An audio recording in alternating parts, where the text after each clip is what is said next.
keeping you informed and engaged. Now more than ever. This is Sekulow.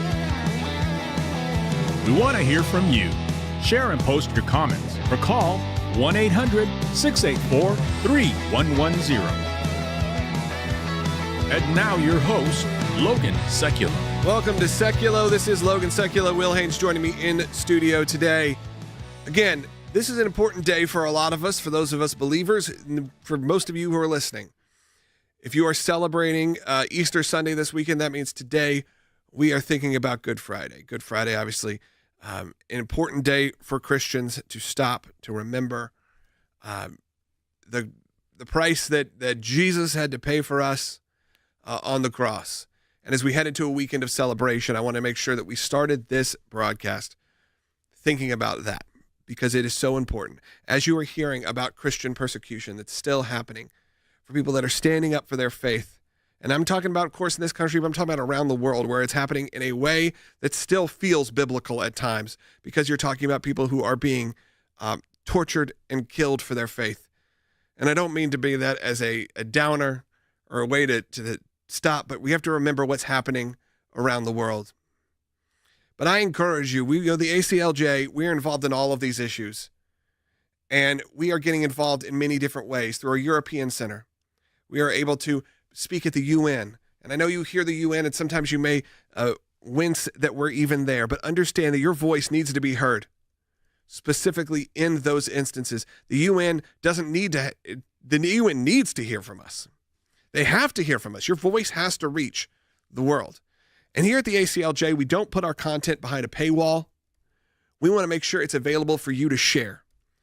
We don't take, when you support the work of the ACLJ, you're not only supporting the media side, you are also supporting our legal side of the ACLJ, which takes nothing from our clients financially because of people like you. Because we know that a lot of people who are in need do not have the funds available to have the legal help necessary. But with you, the ACLJ supporter, they can. We're able to both hire the best of the best attorneys, the best media team, partner with some of the greatest world leaders even, because of people like you, and at no cost to our clients, and no cost to you as the viewer. You may hear some of the sponsors that run ads. A lot of that is not going to us. Most of that is going to your local radio station. Understand that. This show, our organization, the ACLJ in general, is funded by individual donations and ACLJ champions. And during special months like this, where it is a life and liberty month, that means your donations are doubled and matched, that someone else is there ready to support the work of the ACLJ. So I encourage you, in this first segment of the show, to scan that QR code if you're watching. If you're listening, all you have to do is go to aclj.org. Your donations are effectively doubled.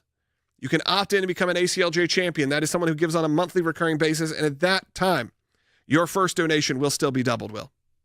That's right. And as we finish up this month, really, as we go into this back half of this month, remember that your gifts are doubled during this Life and Liberty Drive.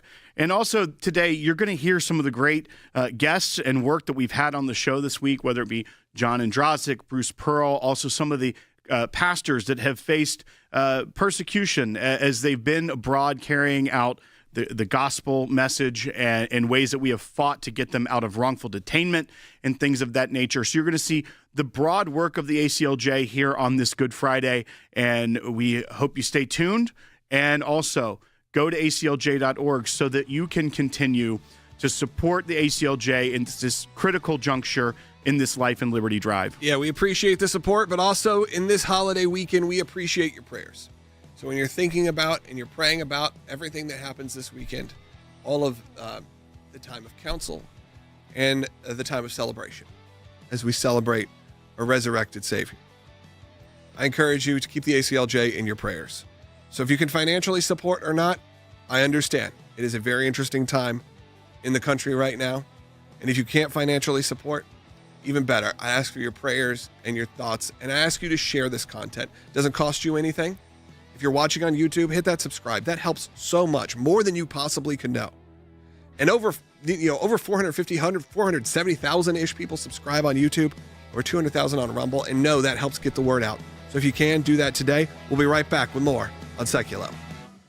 Wish that I could cry, fall upon my knees, find a way to fly to a home I will soon see. It may sound absurd, don't be naive. Even heroes have the right to bleed. I may be disturbed, won't you concede? Even heroes have the right to dream, and it's not easy to be me. Up, up, and away, away from me. Now it's alright, you can all sleep sound tonight. I'm not crazy or anything.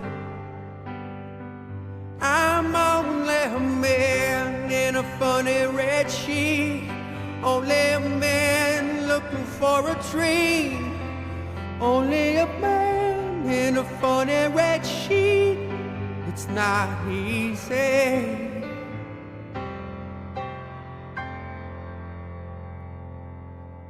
It's not easy to be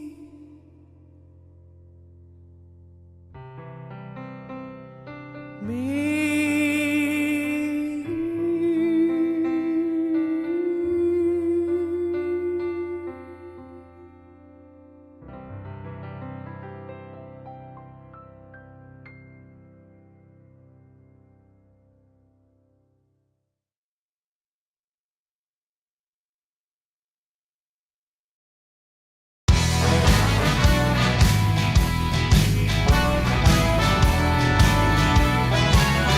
Welcome back to Sekulow. Phone lines are open for you at 1-800-684-3110, and I will take your calls in the next segment. But right now, we're joined by a good friend of the show, a great friend of Israel, John Ondrasik, a.k.a. Five for Fighting, a person that we've been fans of, Will, for decades, and we are lucky to call a friend now. And John, of course, everyone remembers, especially if you're our generation, when the song Superman came out, and then, of course, the impact it made after September 11th and the concert for New York and everything that happened in that moment. And you have taken this song and you have reimagined it in such a wonderful and beautiful way as you do. So I want to give you a minute to just tell us about how this came about and what our viewers should expect to see from this version of Superman. Well, thank you, Logan. Always a pleasure to see you. A couple weeks ago, Alone, OL's mother, Alone is a hostage still in Gaza, reached out to her team and asked if we could do a musical collaboration. Alone is a wonderful piano player. Actually, in the middle of Hostage Square, his piano sits there and people kind of walk by and play it. And when I was in Israel, literally a year ago today, I sat at that piano and I played our song, Okay, that you know, and I played Superman. And that night I actually played at Hostage Square for Israel. And when Edith reached out, it became very clear what song we should do. As you mentioned, Superman being one of the songs that recognize the heroes of 9/11. October 7th is Israel's 9/11. So we got some pictures, and the first picture they sent me to put in the video was Alone as an 8-year-old boy wearing Superman jammies. And it ends our video, and every time I see it, it's hard to keep my composure. But we made this video to keep the hostages' plight in the front and center, support Alone's family and all the hostages. You know, as you know, it's day 557. They're still in these tunnels in Gaza, and music has a way of breaking through. So it was an honor to do it. We're very excited that it's going viral globally. And whatever we can do to keep the focus on these families, we will do that. Well, John, you bring up that it's been a year since you've been there, and I think that was pretty shortly after that you joined us here in studio, or maybe before then. Of course, that was also the night that there was a massive rocket attack. And this is what time gets blurry. And I'm glad you're doing this song now, because it has been now so many days, but in some ways it feels like it was yesterday that you were here talking about that. But the fact that it's been a year, it's just wild that we're still having this conversation and still having to convince people that the right side of this is for those who want to help get these hostages that are still there out. You're so right. I mean, it's an outrage of humanity that we're having this conversation. You know, if on October 8th, 2023, every world leader, every politician, every pundit, every musician, frankly, of heart and soul had stood up and demanded that the hostages be released, this would have been over in a week. But here we are, as you said, 17 months in, these families, can you imagine? When I met with the families in Israel, I had my 24-year-old son with me sitting next to me and meeting with these families whose kids were that age, hostage. And I kept thinking, if this was my son, I could not get out of bed. I don't know if I could survive, but they fight every day. I was working with Rachel Goldberg when Hirsch was killed. Our hearts still break for that. So what they go through is unimaginable, but they do it. They get up and fight. So at least we can fight with them. Well, and John, one of the unfortunate, symptoms of what we've seen in the United States after October 7th was the cancer that is anti-Semitism, how it raised its head in the United States. And I know you've been speaking out loudly against it. You've been calling on fellow artists to also speak out against this, even though the mainstream within those communities may not want you to. And you even see today that the Harvard University is pushing back, saying that you can't take our money away from us just because we won't stand up and protect Jewish students on campus. $2.2 billion. And I love what you did point out on your X account at John Ondrasik, where you replied to Harvard's absurd statement that no government should dictate what private universities can teach and whom they can admit and hire. And you just simply pointed out, how much does Qatar pay you? Because we know in reality what is going on at many of our highest institutions in this country is that they are being influenced by governments, pocketbooks that are writing big checks. And it's not to stand up for Jewish Americans that attend university there. Yeah, look, Qatar has sent over $4 billion to many of our elite universities. And here's the hypocrisy of their statement of moral certitude. Imagine that a student came from Norway and started a group at Harvard calling for the death of all Muslims and raising these big encampments with wearing masks, talking about how Muslims should not exist and not allowing Muslims to walk across campus and assaulting Muslims on campus. Do you think Harvard would be standing there, preening about free speech? We can do whatever we want. So it's a complete joke. I don't see how anybody could send their kids to any of these schools. And you're actually seeing that. You saw Columbia. Nobody wants to send your kids there. Who would want to?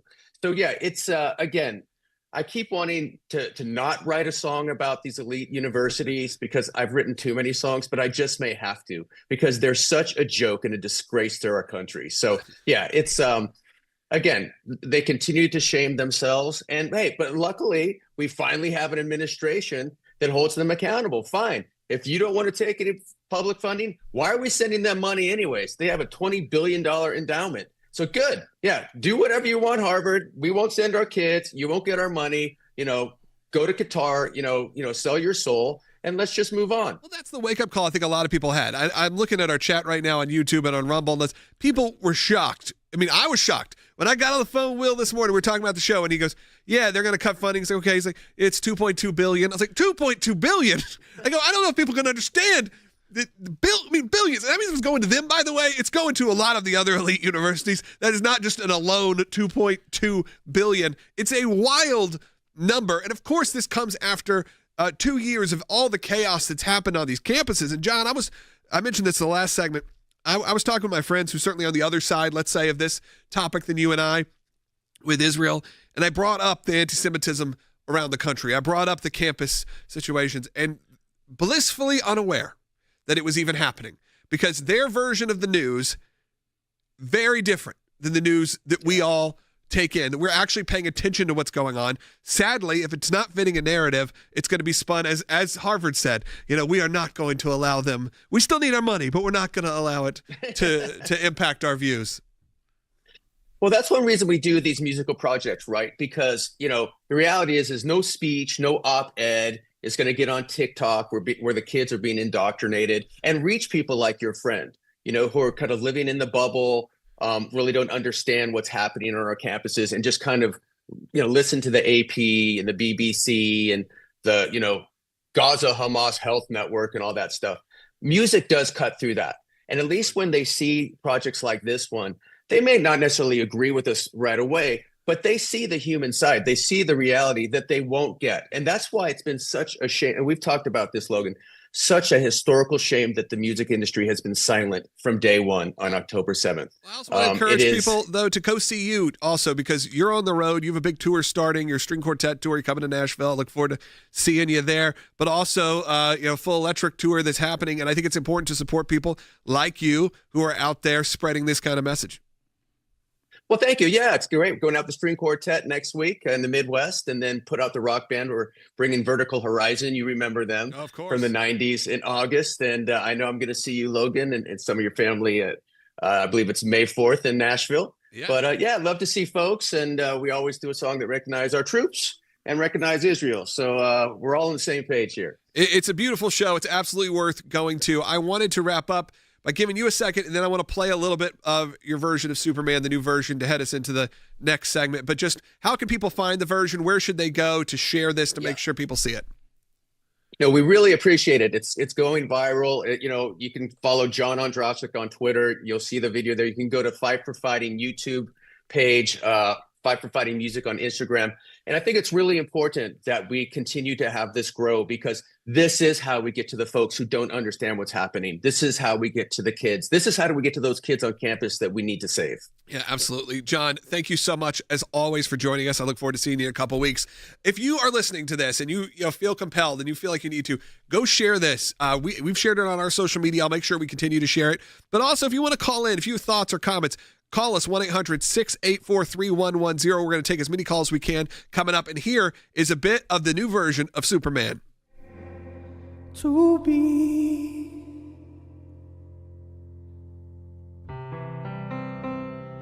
me.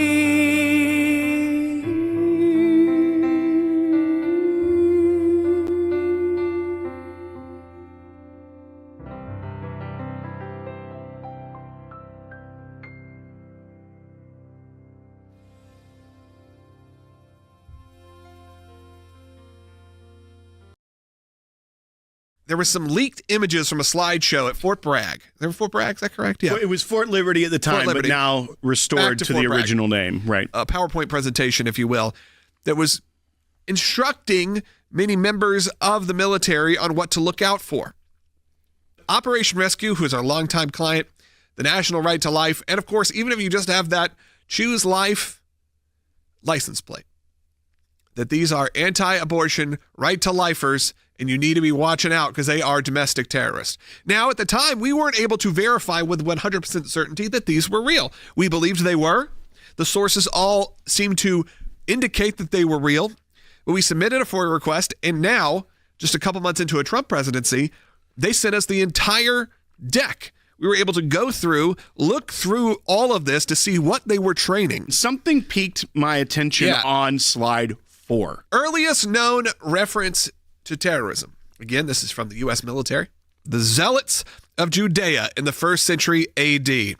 and Jewish sympathizers. If we're going to go to the history of terrorism, who is to blame? Of course, the Jewish people. That's what they're going to claim, and that is what we are preaching and teaching right now to the U.S. military. Now, thankfully, we were able to uncover this, and now we can take action and say that this has to be taken out of the curriculum. This has to be rooted out. And thankfully, we have an administration right now that is going to listen, because they don't want people in there supporting anti-Semitism. They don't want people in there supporting a push against calling terrorist pro-lifers terrorist. And again, these are pro-lifers that are as simple as, I have the license plate.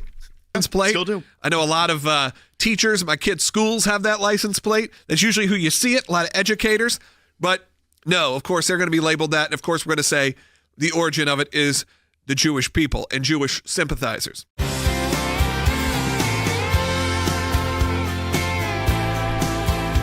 Welcome back to Sekulow. There are some phone lines open for you. 1-800-684-3110. I always like to spend a little bit of the show, at least, not only break down the breaking news items that are happening, but the breaking news items that are happening within the walls of the ACLJ, which are, pretty broad walls because it goes all over the world. Cece Heil is joining us, senior attorney here at the ACLJ, because, Will, I'll let you set this up again because you were the master teaser in the last one. You're like, here we go.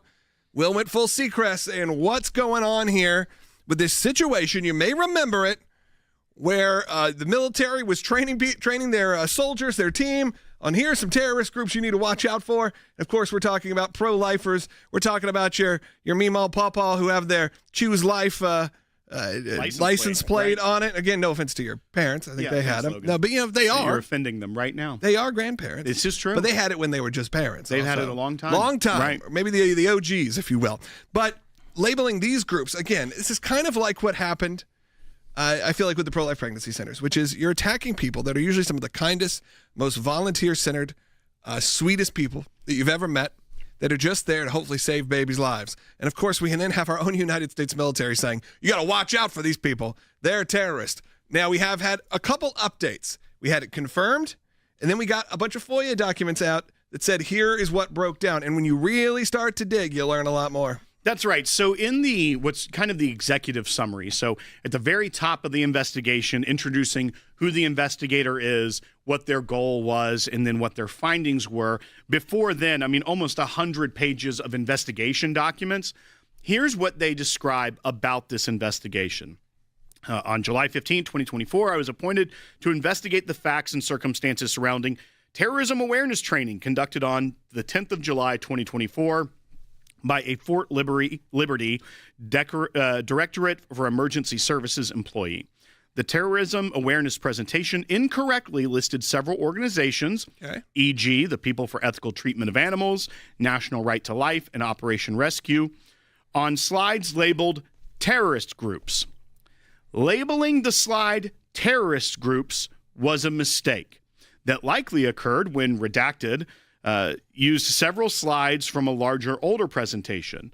Redacted inserted group names not present in the earlier version into the revised presentation without paying attention to the slide title and without considering how this visually misrepresented what Redacted was attempting to convey.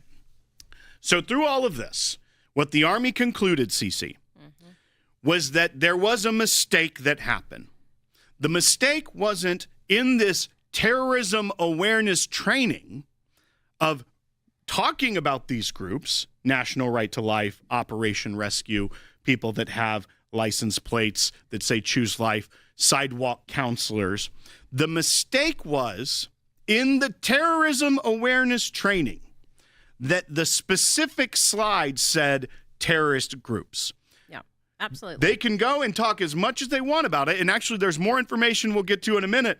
But their top line was like, the big mistake was wrong label on the specific slide. Yeah, do you buy that? Well, and that's what is so egregious about this answer. When they're saying, oh, oops, we just weren't paying attention to that slide label when we named, like you said again, all these pro-life groups. And it's not just even pro-life groups. It's actually goes to individual people, like a person who would have maybe a pro-life license plate, or somebody who doesn't really agree with what Roe v. Wade said for. So individual people, and the PRCs were included because they're in the counseling, they're in the crisis centers, so they are a terrorist group. And what is so sad, again, to point this out, because this is the most egregious part, it's not that they were included in this presentation, the entire presentation, terrorism awareness.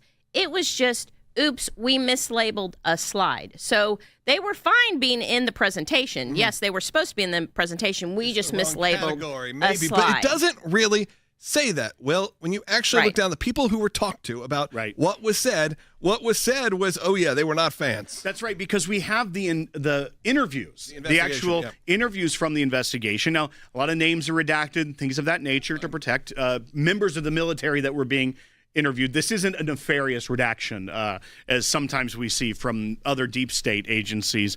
But these are the questions that were asked. Like, what you just discussed the organization listed on the slide. What did he say about them?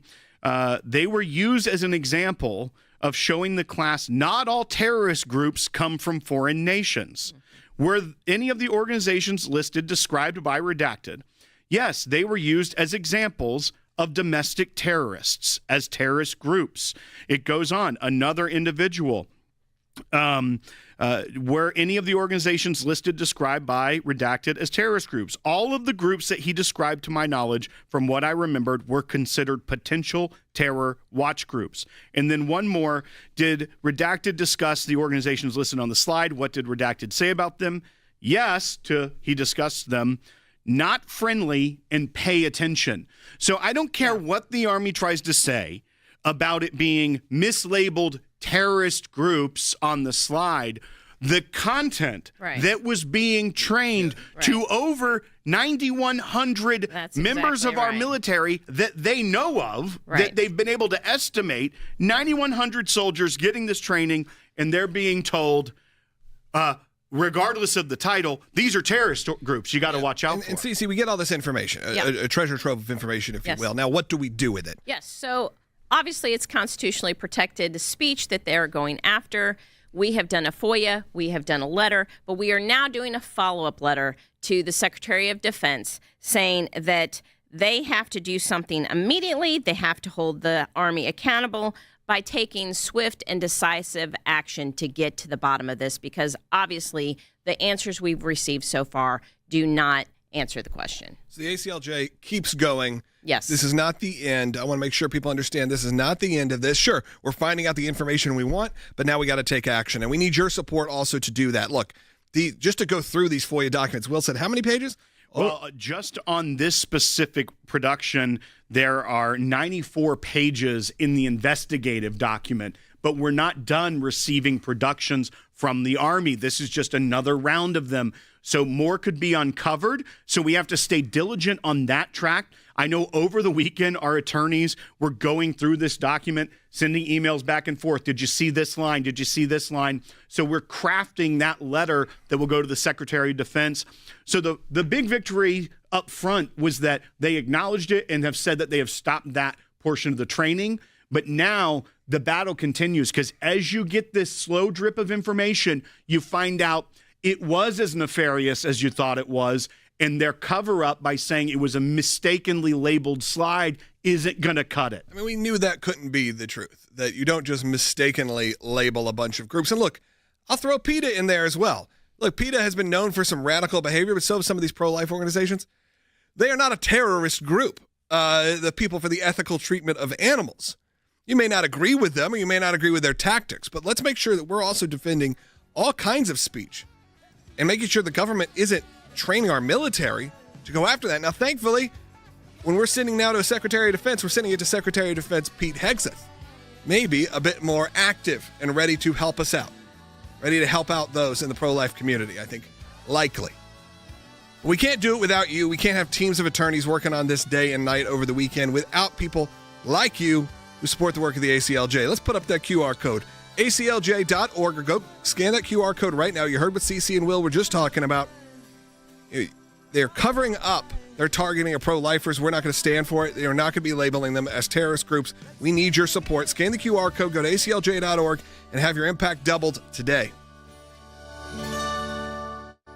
The threats to life and religious freedom have shown no intention of going away, but neither is the ACLJ. This March, we've launched our Life and Liberty Drive, redoubling our efforts to beat back the attacks against the foundations of our great nation. Thanks to our donors and our champions, your ACLJ is able to take on hundreds of cases at home and around the globe. In 2024, we took on 142 clients, cases, briefs, and demand letters. 175 pro-life matters. 197 free speech matters. 142 religious liberty matters. 126 actions battling the deep state. We'd love to take on more cases this year, but we can't do it without your support. Right now, every tax-deductible gift you give will be doubled, dollar for dollar, during our Life and Liberty Drive, doubling your impact to keep us in these fights. Go to aclj.org and donate now. Keeping you informed and engaged, now more than ever. This is Sekulow. We want to hear from you. Share and post your comments or call 1-800-684-3110. And now your host, Logan Sekulow. Welcome to Sekulow. This is Logan Sekulow. Will Haynes joining me in studio today. Again, this is an important day for a lot of us, for those of us believers, and for most of you who are listening. If you are celebrating Easter Sunday this weekend, that means today we are thinking about Good Friday. Good Friday, obviously, an important day for Christians to stop, to remember the price that Jesus had to pay for us on the cross.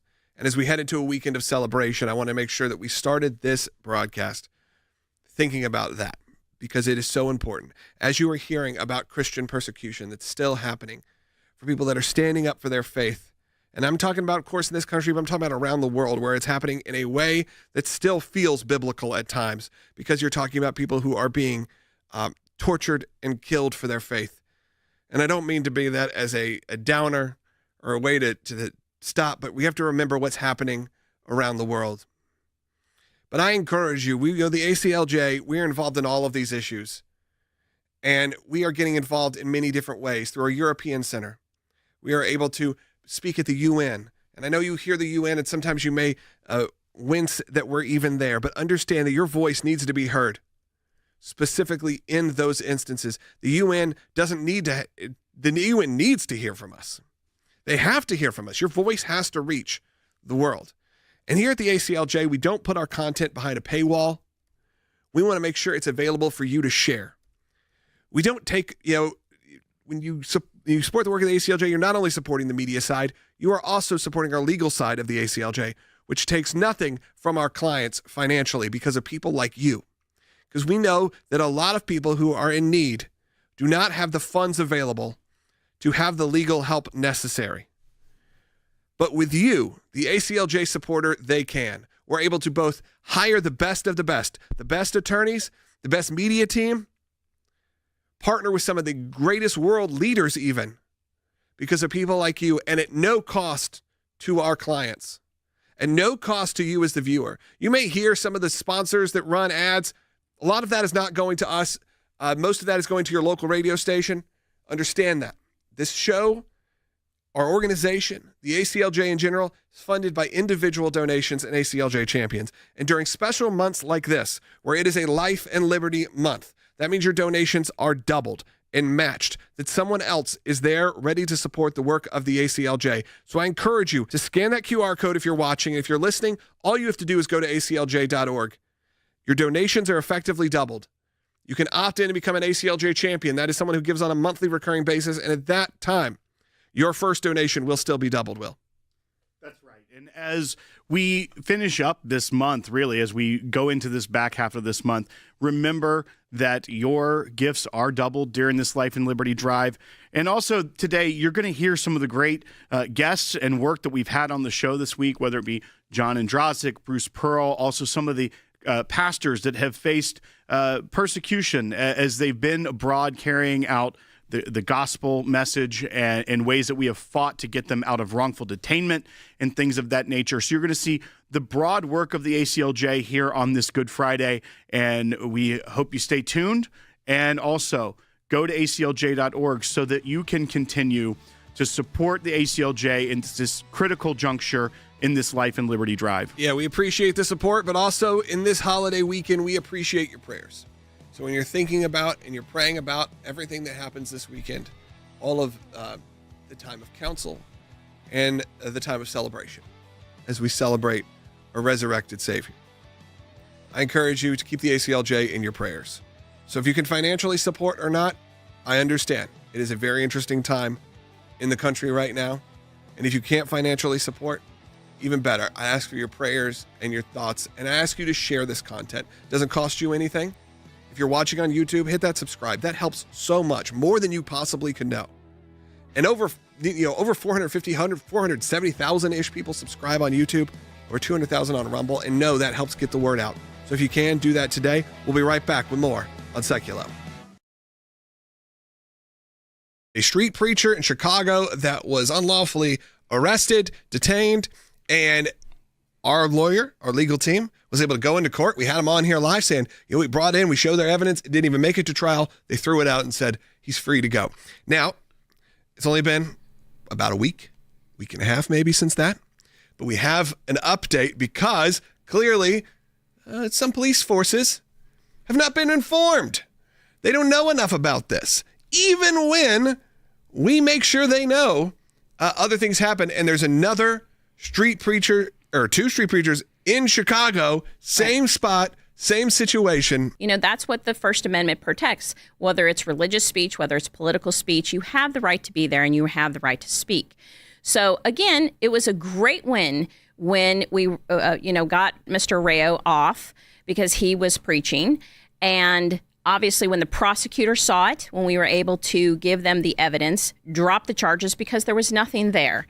But it's unfortunate that these police officers in Chicago continue their pattern and practice to target anyone preaching the gospel on the streets. They will arrest. And now with these two new clients, they arrested them and they actually were in jail for 6 hours. Yeah, for most of a day. That's right. So we now are defending two new clients. We will defend them in these cases, but we are also bringing a case against Chicago because they cannot continue this pattern and practice of discriminating and going against our clients' constitutional rights. And it does seem to be a pattern in practice. I think we actually had another attorney reach out to us and say he's had clients that have been arrested for the same thing. So clearly there are Chicago policemen that are enforcing a law wrongfully, and they need to be educated, and this needs to stop.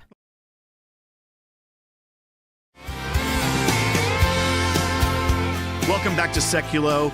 In this segment, we're going to take you to one of the clients that we represented. This is Pastor Nerren, and he was detained in India for 7 months while traveling to do missions work.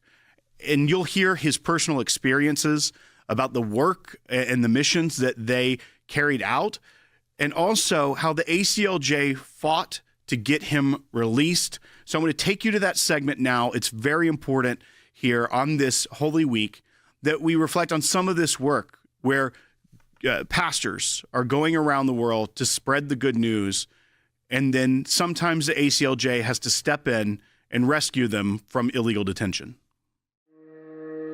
My name is Bryan Nerren. I'm a pastor here in Tennessee in the United States of America. 4 years ago, I was being held as a hostage of being an American Christian helping poor children in India. And the American Center for Law and Justice came to my defense and got me back home and have reunited me with my family. I had been traveling to Nepal and India for 18 years.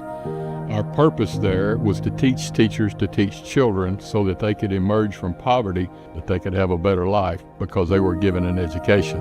It is not the custom or the legal right of a child in the lower caste system to learn how to read and write in India and Nepal. So we would go in, hire a tailor, buy 300 uniforms in a village at a time, and send 300 kids to school for their first time ever and overwhelm the school system. The local governments were happy about it. October the 5th was like any other trip that we had made. By then I had made 32 or 3 trips over. We arrived at the Delhi airport. It's the most chaotic international airport on earth.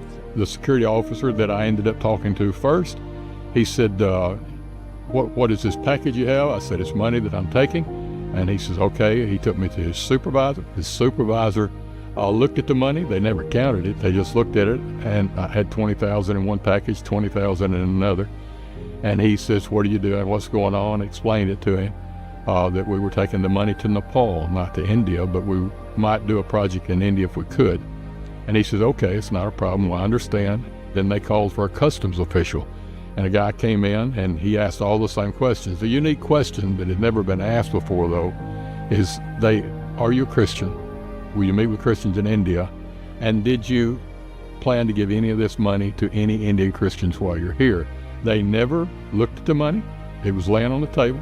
It was in bundles, 20,000 and 20,000. They never opened the bundles. They never checked the numbers. They took my word for it that there was $40,000 there. They only wanted to know what Christians I was going to meet, what Christian work I was doing, and everything was about being a Christian. The additional Secretary of Customs in Calcutta told me, he said, this has nothing to do with the facts or the law or the Constitution, because I kept bringing that up to him. And he said, this is about an order from the central government of Delhi to stop every Christian ministry or group coming into India from being able to lie and tell the poor people they could have a better life. It was about maintaining the caste system. Well, ACLJ was in the scene before I knew it. My wife knew a friend that knew a friend that knew Cece. And they had already went to work for me, and I still didn't know anything or anybody. That night, they took me out, and as they were taking me out, I said, well, I need this machine. I use a CPAP machine to sleep at night. They didn't know anything about the machine. They didn't understand any of it, any of the customs people. So they took me to a medical clinic. It was after 10 o'clock at night, and they asked the doctor who came in, it was a lady, and her first word to me, what is this machine? What does it work? And they didn't understand any of it. But her first words, she said, are you a Christian? I said, yes, I am. And she was chewing betel nut and snuff, and she spit all of that on my shoes. I went, are you a Christian? Yes. And she just spit all over me. She was so aggravated to have to help me. I ended up spending the first night under armed guard at a hospital in an emergency room where 10 people I watched die that night. It was a very tragic situation, but a normal Indian night at the ER. After that first night, they took me to court. The customs officer picked me up, got me some breakfast, took me to the court, and he said, now here's what's going to happen. He said, you're going to talk to the judge. They told me this the night before. He said, you're going to talk to the judge. He's going to fine you $200 for not having a yellow piece of paper from your declaration in Delhi. And you're going to pay the $200. They're going to give you your money back and give your stuff back, and they're going to let you go do what you've been doing. Well, none of that was even close to remotely being true. I was told to be quiet, not to speak up, and not to make eye contact with the judge. Just wait. And so they did stuff, and everything was done mixed. It's supposed to be by law in English in India. But I was in West Bengal, so it was partially Bengali, partially Hindu, partially in English, and I was not able to understand any of it. They took me out of that. They threw me in a panel wagon with those other drunk guys, and they took us off to prison. No explanation, no understanding, no nothing. Just get in the van. And I got in the van. They unloaded me at the prison. The warden came in the next morning, and the warden told me, and he brought all the jailers in. He said, under no circumstances is this man to be hurt, harmed, intimidated, or messed with. You treat him very good. He's an American citizen, and we don't want any of that trouble to happen. And he said, I personally will break the legs of whichever one of you allow him to get hurt or hurt you. It was still prison. There was no facilities for showers or toilets or, it was just a very rough time. There was a big storm that night. And when the storm came, the water got about 6 inches to a foot deep in the cell where I was at. It came from the sewage into the building. There was raw sewage everywhere. Even the rats began to climb up in the beds with us so that they wouldn't have to be in the sewer water. The next morning after the storm, the sun came up, and when the sun came up behind the cell that I was in, when it showed through the bars, it put the sign of a cross at the foot of the bed that I was sitting in. God kept reminding me that I had hope, it was going to be all right, even though I never really understood that hope until just before I came home. The warden told me when he did my closing interview when I was leaving, he said, your legal team out of the U.S. has been able to get you a bail, and you're going to get out early instead of the 30 days you should have stayed. He said, your bail agreement is a very simple bail agreement. He said, if we request you to be at the court, you have to be there immediately. If we come to your place where you're going to be staying, you have to be there. You don't have the privilege to travel. You don't have the privilege to move around. You naturally are not going to have your passport or your money or any identity, and you're confined to this part. If you violate any of the bail agreements, it's life in prison without a trial. There will be no exception. don't break your bail agreement. Every Wednesday I was called to court, mainly to be sure I was still in the country. The thing that saved me, the thing that kept me from probably losing my mind or going crazy, was for 7.5 months, I either talked, emailed, or texted Cece Howe. She communicated, I don't think she missed a day. And she always knew what was going on behind the scenes, and she always knew what the legal score was. And she kept telling me, it may take some time, but we win because the law's in our favor. We made 5 different arrangements over my 7.5 months for me to come home, deals between the State Department of India and even once with President Trump, and none of it worked. I'd give up on the hope of ever being able to get home through that process. But then it worked. It went through April the 2nd. At the speed of Indian justice, I was finally released on the 15th of May, 6 weeks later. It was still emotional to walk down that entrance back into the airport and see my 3 grandkids, my kids, my wife, and to be reunited, which by then we wasn't really sure it was ever going to happen. I spent a lot of time praying about, God, I don't think I'm tough enough to spend 7 years in an Indian prison, but I will if you think it's a good idea. I'm glad he didn't. And Cece was there. I was so happy to hug Cece because she'd saved my life and my family, but I was hugging everybody as if well, it was the most outstanding, incredible thing to breathe genuine American freedom for the first time in 7.5 months. I owe my life to them. They were there before I knew they were there, and they have always been there for me all the way through. And still today, treat me like I'm somebody, and I know the truth, I'm not. But they're an organization, they're a group of people that are dedicated and committed to the things that matter most, giving people the opportunity to have humanity and decency, justice in their life, no matter what the evil, wicked part of the world wants to do to you. So I owe my life to the ACLJ. In this holiday weekend, we appreciate your prayers. So when you're thinking about and you're praying about everything that happens this weekend, all of the time of counsel and the time of celebration, as we celebrate a resurrected Savior, I encourage you to keep the ACLJ in your prayers. So if you can financially support or not, I understand. It is a very interesting time in the country right now. And if you can't financially support, even better, I ask for your prayers and your thoughts, and I ask you to share this content. It doesn't cost you anything. If you're watching on YouTube, hit that subscribe. That helps so much, more than you possibly can know. So if you can, do that today. We'll be right back with more on Sekulow. Start this press conference really briefly and remind the world that Eden Alexander is still held hostage in Gaza right now. An American held hostage. And there aren't enough people in this country that know his name. So I asked the players if it was okay if I started out this press conference and just called out the name of an American. Bring the hostages home. Do you have friends, or is it anything that you...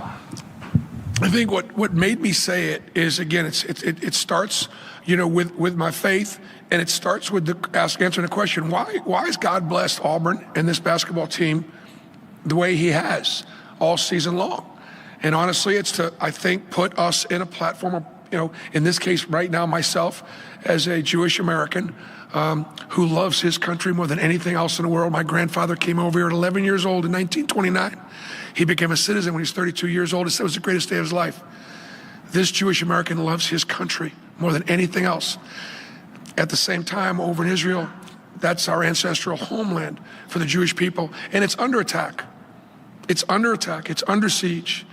And all it wants to do is live in peace with its neighbors. And you know what? There are some Arab countries that are actually wanting peace with Israel right now. But there's a segment of the population that is there in the Middle East that has been doing nothing but attacking Israel for 85 years. October 7th was the worst day since the Holocaust for the Jewish people. And they say they want to do it again and again and again. We have Americans that are held hostage in Gaza right now. It's unacceptable. And President Trump has called it out, and he said, If they would just free the hostages, the killing would stop. Free the hostages, and the killing will stop. And that's up to Hamas.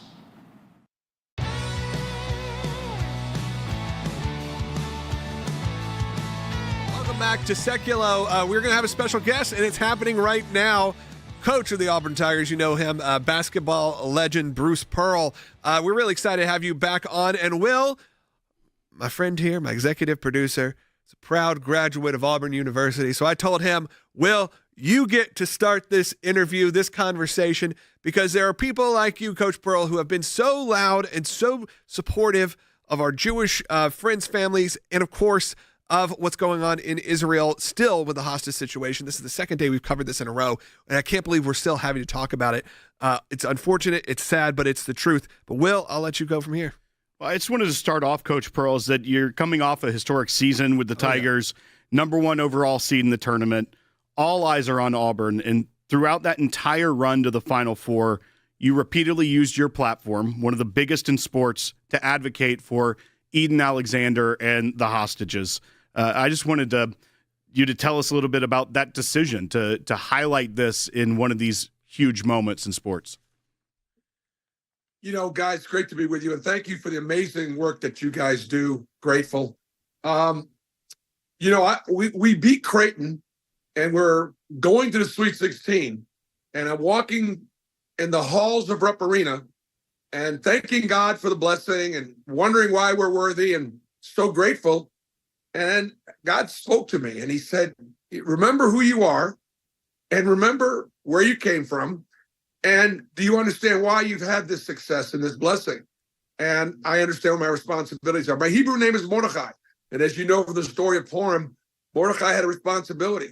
And that was to try to educate his niece, Esther. Look, if you don't do something about this, the Jewish people are going to be killed. And you could be amongst them. And so what people think sometimes when they see this basketball coach out there involved in tweeting, they think it's political. And it's not political. It's survival. The Jewish people and the people in Israel have been under attack since they were born in 1948 by a segment of the Arab and Palestinian population that simply do not want to live next door as neighbors. They do not want peace. They want Israel from the river to the sea. At the same time, guys, as you know, there are many Arab nations who want peace with Israel, who have entered into the Abraham Accords, who want to live as Arabs and Jews side by side in the Middle East, like we've done for 3,000 years. And so, unfortunately, after October 7th, that was a message that Israel must do two things. One, we must protect ourselves from those that want to kill us.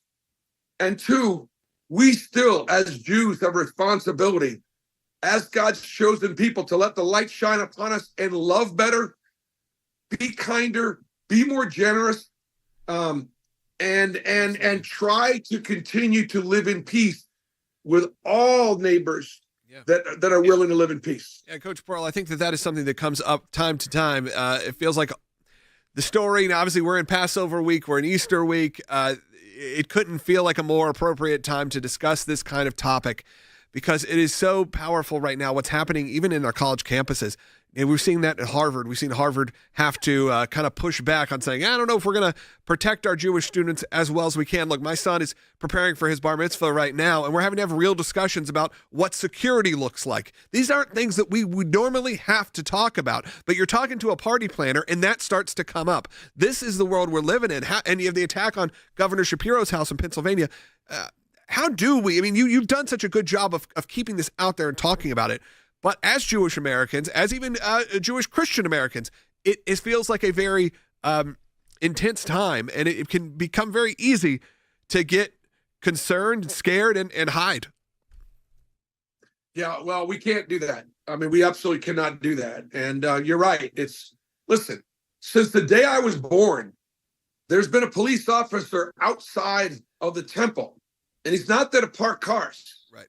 He's there to protect the worshipers inside praying. And I grew up with that. I'm 65 years old. I would not know anything different and going to synagogue than having two police cars out there keeping an eye just to make sure somebody doesn't want to walk in and shoot off a gun or kill the people that are in there praying. So while it's not a surprise to me, it is a surprise to some of our young Jewish students. They didn't necessarily grow up with it, or have an understanding.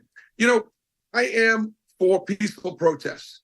I am all about our Constitution and all about this great republic and this great democracy.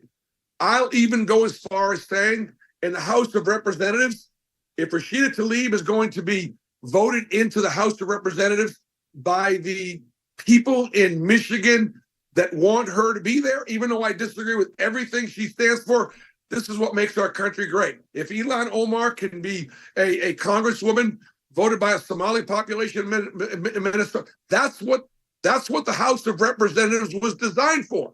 And then let them have debate and let them go about their business, so on and so forth. At the same time, there is a difference between free speech and hate speech. There is a difference between breaking the law. If you're going to be out there protesting and you're going to be threatening me and my survival and my ability to live in this country, I don't call that free speech. I call that breaking the law. If you're going to be intimidating Jewish students from going to class or closing down buildings or doing whatever you're doing, that is breaking the law. That is not free speech. If those protesters on Columbia campuses or Harvard's campus, if they were out there wearing white hoods, asking for the death and destruction of the African-American people in this country, we wouldn't have it. We wouldn't stand for it. We wouldn't allow it for 1 second.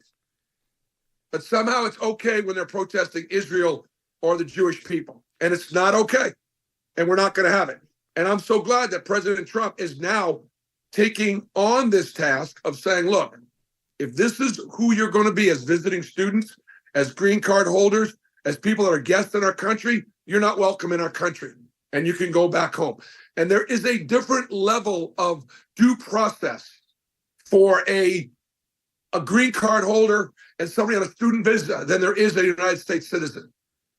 Coach Pearl, thank you so much for joining us today. And we just have about a minute left, but I did also want to bring up, in addition to many accolades this year, being Coach of the Year, you also have a new title as Chairman of the U.S.-Israel Education Association. So congratulations on that. You're going to do great work with that and continuing not just as a coach using that platform, but other platforms as well. Thank you for joining us in War Eagle. I appreciate it, War Eagle. And I'll come on some other time to tell you about the amazing work that U.S.-Israel Educational Association is doing, and appreciate the work that you guys do very much. We love God bless America and Yom Yisrael Chai. Thank you so much, Coach Pearl, for joining us. Hope you have a great week. And again, thank you so much for joining us. I have to apologize to our callers who didn't get to today. We had Coach Pearl on, and it was an amazing segment, so I was excited to have him on. I did want to take this last minute here. This is an important week. As Coach Pearl said, as we've been saying, this holy week for a lot of our Christian listeners. Of course, this is Passover for our Jewish listeners and really for our Christian listeners as well. You should be celebrating. They go hand in hand. I don't know if you've heard the stories, but they seem to they dovetail a little. They bookend each other a little bit. I want to encourage you right now to support the work of the ACLJ. Do it today. Scan the QR codes on your screen. This is an unprecedented time. You've just heard from some amazing people. Mike Pompeo. You heard from Coach Pearl. Obviously, our team here. You've heard about the work the ACLJ is doing around the country and around the world. We can't do it without you. When your values are under attack, we got to make sure we're there for you any way we can and for all of our friends and neighbors around the world that need it as well. Go to aclj.org right now.